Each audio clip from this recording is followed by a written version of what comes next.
मित्र हो नमस्कार. आज आपण तुम्हाला मागे बोललो होतो की 5 एचपीचा शक्तिपंपाचा डस्ट आपण साफ करून फ्लो चेक करणार आहे.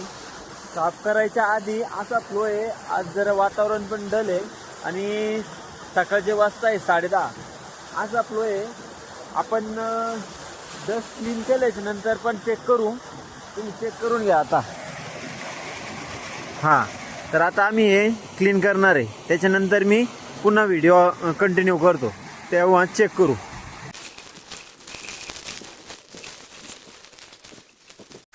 फायनली आपलं आज 5 एच पीचं सोलार पंप क्लीन करून झालेलं आहे. आता आपण काय करू माहिती का, याला चेक करून घेऊ डस्टनं आणि विना डस्टचं फ्लो कसा देतो. आज थोडंसं वातावरण पण थोडंसं उन्हाचं नाही आहे, तरी पण आपण बघू पहिल्यापेक्षा आतापेक्षा किती फरक पडतो. आता ऑन करू आपण. हां, तर मित्र हो, आपण शक्ती सोलार पंप पूर्णपणे क्लीन करून तुम्हाला आता त्याचा फ्लो दाखवतोय.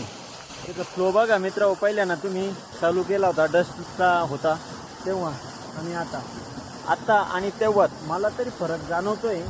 तुम्हाला जाणवतोय की नाही जाणवतोय, बारीक निरीक्षण करून सांगा नक्की कमेंट करून.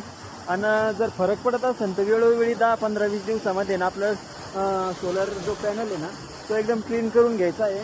आणि मग लो टेम्परेचरमध्ये, लो तापमानामध्ये पण आपण व्यवस्थित काम करू शकतो. व्हिडिओ चांगला वाटला तर लाईक करा, फॉलो करा आणि शेतकऱ्याला शेअर पण करा, जेणेकरून थोडेसे अवेअरनेस येईल. जय जवान जय किसान.